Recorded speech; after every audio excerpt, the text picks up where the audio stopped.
नमस्कार मित्रों, 22 जून 2025 को अमेरिका के द्वारा ईरान के ऊपर B-2 बम्बर से अटैक किया जाता है, ऑपरेशन मिडनाइट हैमर, जिसमें ईरान के नताज, फर्दो और इस्फहान न्यूक्लियर बेसिस पर अटैक किया जाता है। 23 जून 2025 को ईरान के द्वारा भी रिस्पांस में अमेरिका के 4 मिलिट्री बेसिस पर अटैक किया जाता है। ऐसा लगा जैसे कि वर्ल्ड वॉर 3 प्रारंभ हो गया है। पर 24 जून को अचानक डोनाल्ड ट्रंप के द्वारा सीज फायर की घोषणा कर दी जाती है। तो दोस्तों, आखिरकार ईरान और इजराइल के बीच चल रहे युद्ध का 12 दिन बाद सीज फायर आखिर हो ही गया। क्या सीज फायर सही में हो चुका है? क्या कोई इसे मानने को भी तैयार है? सीज फायर में सबसे बड़ी भूमिका किसने निभाई, अमेरिका ने या कतर ने? और बड़ा सवाल यह भी है दोस्तों कि इस वार में हासिल क्या हुआ, इस युद्ध में जीत किसकी हुई? क्या इजराइल ने वो सारे गोल्स अचीव कर लिए जो वो चाहता था? क्या ईरान आज के बाद न्यूक्लियर बम बनाना बंद कर देगा? चलिए दोस्तों, जानने का प्रयास करते हैं आज की इस वीडियो में। 24 जून को सुबह अमेरिका के राष्ट्रपति डोनाल्ड ट्रंप द्वारा सोशल मीडिया ट्रूथ सोशल पर लिखा जाता है कि आखिरकार इजराइल और ईरान के बीच सीज फायर हो गया। दोनों देश मेरे पास आए और बोले कि हमें पीस चाहिए, और मैंने कहा इससे अच्छा मिडिल ईस्ट के लिए और क्या हो सकता है। ट्रंप के द्वारा आगे लिखा जाता है कि ईरान सरकार का बहुत बहुत धन्यवाद, जो कतर पर हमारे मिलिट्री बेस पर हमला करने के पहले हमें पहले भी इसकी जानकारी दे दिया था। ईरान ने 14 मिसाइलें जो हमारे ऊपर दागी थी, उनमें से हमने 13 मिसाइल को हवा में ही खत्म कर दिया, और एक मिसाइल जो रास्ता भटक गई थी वो एक खाली जगह पर जाकर गिर गया। अब इन दोनों देशों के बीच सीज फायर हो गया है। तभी अमेरिका के ही एक बड़े न्यूज चैनल CNN के एक डिप्लोमेट के द्वारा बताया जाता है कि ईरान और अमेरिका में सीज फायर कराने में कतर के शेख का बड़ा योगदान है। यहां तक जो ट्रंप ईरान और इजराइल में सीज फायर करवाने की बात कर रहे हैं, कतर के शेख से रिक्वेस्ट किया गया कि सीज फायर करवाया जाए। शेख मोहम्मद अल थानी ने ईरानी हुकूमत से बात की, उसके बाद सीज फायर हो सका। ईरान ने जब इसकी रजामंदी दी तब कहीं जाकर सीज फायर हो सका। मगर जैसा कि आप जानते हैं, डोनाल्ड ट्रंप खुद ही सोशल मीडिया पर आकर लिख दिया कि मैंने ईरान और इजराइल के बीच सीज फायर करवाया है, जैसा कि इंडिया और पाकिस्तान के वार में हुआ था। लेकिन ट्रंप के सीज फायर के अनाउंसमेंट के कुछ ही देर बाद ईरान के द्वारा साफ कर दिया गया कि हमने ऐसे किसी सीज फायर पर साइन नहीं किया है। इसके बाद इजराइल के द्वारा बताया गया कि ईरान के द्वारा 6 बैलिस्टिक मिसाइल इजराइल के ऊपर अटैक किया गया है। इनमें से कुछ मिसाइल इजराइल के आवासीय क्षेत्र में गिरी, जिसमें कुछ लोगों के मारे जाने की खबर है। इससे इजराइल बहुत नाराज होता है, गुस्सा हो उठता है और वापस रिटालिएशन करने का प्रयास करता है और आक्रमण करने ही वाला रहता है। इसके पहले डोनाल्ड ट्रंप के वापस सोशल मीडिया पर लिखा जाता है कि अब सीज फायर हो चुका है, दोनों देश शांति बरते, वायलेशन करने का प्रयास ना करें।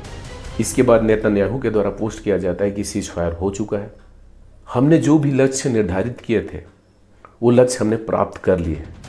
ईरान के न्यूक्लियर साइट्स को तबाह कर दिया गया है, ईरान के न्यूक्लियर साइंटिस्टों को मारा भी गया है, उनके मिलिट्री कैपेबिलिटीज को बर्बाद कर दिया गया है। इसके बावजूद हम पूरी तरीके से अलर्ट मोड पर है। जब भी ईरान के द्वारा वापस हमला किया जाएगा, हम उसका जवाब देने के लिए पूरी तरीके से तैयार हैं। फिर ईरानी मिलिट्री के द्वारा भी स्टेटमेंट जारी किया जाता है कि हमने यहूदी सरकार से लड़ने में जो ताकत दिखाई है, उसने हमारे दुश्मन को सीज फायर करने के लिए मजबूर कर दिया है, और इसके आगे इजराइल अगर किसी भी तरह का अग्रेशन दिखाता है तो उसको करारा जवाब दिया जाएगा। और इधर डोनाल्ड ट्रंप को वापस पूछा गया कि सीज फायर कब तक रहेगा, तो उनका जवाब था हमेशा के लिए।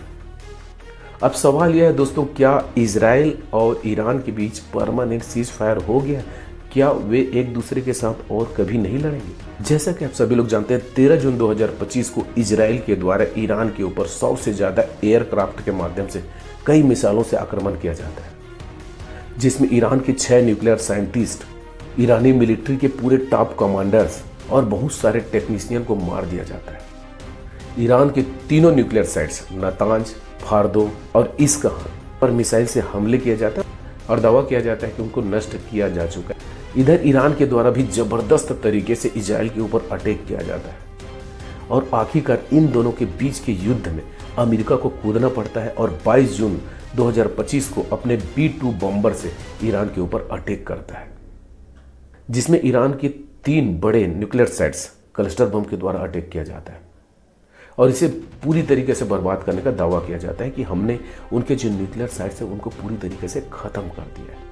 तो क्या इजराइल और अमेरिका ने मिलकर ईरान को घुटने के बल ला दिया है? क्या इसके बाद ईरान अपने न्यूक्लियर प्रोग्राम को दोबारा चालू नहीं करेगा? जैसा कि आप सभी लोग जानते हैं, इजराइल और अमेरिका के ईरान के ऊपर अटैक करने का मुख्य कारण उनके न्यूक्लियर साइट्स को समाप्त करना था ताकि वो न्यूक्लियर बम न बना सके, उनके न्यूक्लियर इरेजमेंट को रोका जा सके। क्योंकि ऐसा जानकारी मिला था कि ईरान के द्वारा 60% इरेजमेंट को प्राप्त किया जा चुका था और अगर 90% इरेजमेंट को प्राप्त करता तो निश्चित ही न्यूक्लियर बम बना लेता। सबसे ज़्यादा नुकसान इजराइल को होता क्योंकि ईरान कभी भी इजराइल के ऊपर न्यूक्लियर बम गिरा सकता था। मगर अमेरिका के हमला करने के बावजूद खुद उनके ही कुछ एक्सपर्ट दावा कर रहे हैं कि जो 400 किलोग्राम यूरेनियम था, उस 400 किलोग्राम यूरेनियम को पहले से वहाँ से मूव कर दिया गया और वो कहीं पर सही सलामत है। तो यहाँ पर अमेरिका का दावा पूरी तरह खोखला साबित होता है क्योंकि उन्होंने दावा किया था कि पूरी तरीके से जो यूरेनियम है, जो यूरेनियम के भंडार है, उन्हें खत्म कर दिया गया। तो सबसे बड़ा सवाल यही है दोस्तों कि अमेरिका और इजराइल को इससे मिला क्या? इतने दिन के युद्ध से अमेरिका और इजराइल को मिला क्या? उन्होंने यूरेनियम को बर्बाद नहीं किया, न्यूक्लियर साइट्स को बर्बाद नहीं किया, तो इतनी जल्दी सीज फायर करने की जरूरत क्या थी? क्योंकि ईरान के द्वारा जिस तरीके से वापस पलटवार किया गया था, ये अमेरिका भी नहीं सोचा था और न ही इजराइल सोचा था कि इतनी खतरनाक तरीके से ईरान हमारे ऊपर आक्रमण करेगा। केवल इजराइल के ऊपर ही नहीं, उसने तो वो अमेरिका के ऊपर भी हमला कर दिया था। अमेरिका के मिलिट्री बेसेस के ऊपर भी खतरनाक तरीके से वार किया था। जितना मिसाइल अमेरिका ने ईरान के ऊपर गिराया था, उतना ही मिसाइल ईरान के द्वारा अमेरिका के मिलिट्री बेसेस ऊपर गिराया गया है। और इजराइल के ऊपर जो बम गिराया गया वो तो देखने लायक है। तेल अवीव जैसे शहर पूरी तरीके से खंडहर जैसे दिख रहे हैं। और इन हमलों के पीछे लगातार खबरें आ रही थी कि इजराइल के पास ज़्यादा से ज़्यादा 13 या 15 दिनों के लिए ही लड़ाई के लायक मिसाइल्स बचे हैं। और दूसरी तरफ ईरान लगातार दावा कर रहा था हमने इसकी तैयारी पहले ही कर ली, हम 6 महीने तक वार के लिए तैयार हैं। अब सवाल यही उठते दोस्तों, अगर 15 दिन और वार चलता तो क्या इजराइल हार मान लेता? लेकिन अगर वार में देखा जाए तो सबसे ज़्यादा नुकसान ईरान को हुआ है।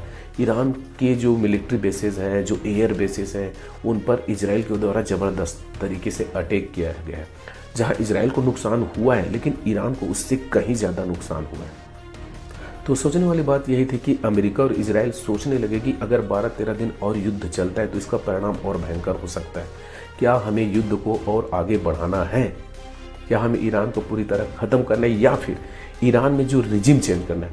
इसके पहले वो सोचे थे कि ईरान में हमें रिजिम चेंज करना है, क्योंकि इजराइल के द्वारा जब बोला गया था कि हम खमनाई को पूरी तरीके से मार देंगे तो यहाँ पर रूस के द्वारा मना किया गया था और रूस के द्वारा रोका गया था अगर खमनाई को मारा जाता तो इसके परिणाम और भयंकर हो सकते हैं। तब अमेरिका के द्वारा मना कर दिया गया था इजराइल को, जो वहाँ पर खमनाई है उसको बदलना है।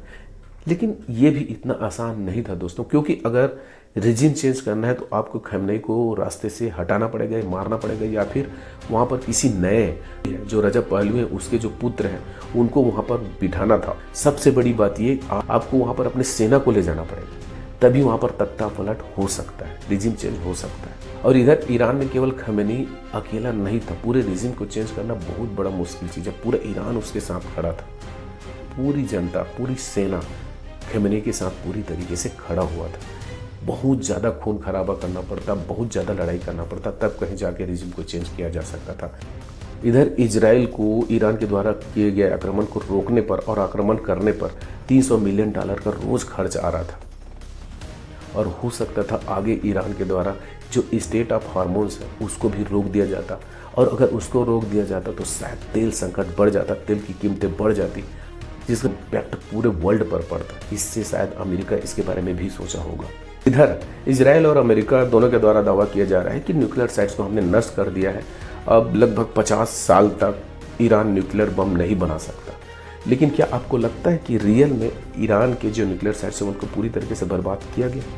क्योंकि सीज फायर के बाद बाद में ईरान ने कहा है कि हमारे पास अभी भी यूरेनियम के भंडार रखे हुए हैं। जो 400 केजी यूरेनियम थे उनमें से बहुत सारे मात्रा में यूरेनियम को हमने बचा के रखा है, कहीं पर सेव करके रखा है। क्या ईरान न्यूक्लियर बम बनाना बंद कर देगा? क्योंकि जिस तरीके से अभी युद्ध हुआ है, अमेरिका के द्वारा ईरान के ऊपर अटैक किया गया है, तो ईरान पूरी तरीके से सोच चुका है और उन्होंने मीडिया पर जारी भी कर दिया कि हमारा ये प्रोग्राम आगे जारी रहेगा, हम न्यूक्लियर बम बनाएंगे और जो इंटरनेशनल एटॉमिक एनर्जी एजेंसी, हम उनको यहाँ पर आने ही नहीं देंगे, हम न्यूक्लियर बम बनाना बंद नहीं करेंगे। और अभी वर्तमान में ईरान तो वहाँ पर खुशियाँ मना रहा है कि हम युद्ध जीत गए हैं, हमने अमेरिका के ऊपर भी टारगेट किया है, हमने इजराइल को भी बुरी तरीके से हराया है।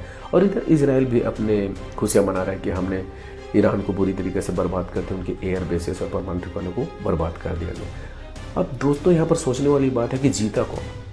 क्या अमेरिका जीता, क्या इजराइल जीता, या फिर ईरान जीता? सभी अपने अपने दावे कर रहे हैं। दोस्तों जीता कोई भी हो, लेकिन यहाँ पर मानवता की हार हुई, लोग मरे हैं, बहुत सारे लोग मरे। और एक बात और, क्या ईरान प्रॉक्सी वार करना बंद कर देगा? क्योंकि लगता नहीं दोस्तों ईरान और इजराइल के बीच जो अभी वार हुआ पूरी तरीके से समाप्त हुआ है, ये केवल सीज फायर है, संघर्ष जारी रहेगा। क्योंकि ईरान प्रॉक्सी वार के माध्यम से भी लड़ाई करेगा, जो लेबनान का हिजबुल्लाह है, फिलिस्तीन में हमास है और यमन का हूती है, इन तीनों के माध्यम से इजराइल को बर्बाद करने का प्रयास करेगा। और इजराइल भी यहाँ पर रुकने वाला नहीं है, क्योंकि जब वह तैयारी करने का प्रयास करता है, हमेशा देखा गया है कि इजराइल के द्वारा उनके साइंटिस्टों को मारा जाता है, उनके कमांडर्स को मारा जाता है, उनके टेक्नीशियन को मारा जाता है। मतलब ये संघर्ष जारी रहेगा, ये कुछ पल की शांति है। अगर हमारा वीडियो आपको पसंद आएगा दोस्तों, हमारे चैनल को लाइक कीजिए, सब्सक्राइब कीजिए। तब तक के लिए जय हिंद, जय भारत।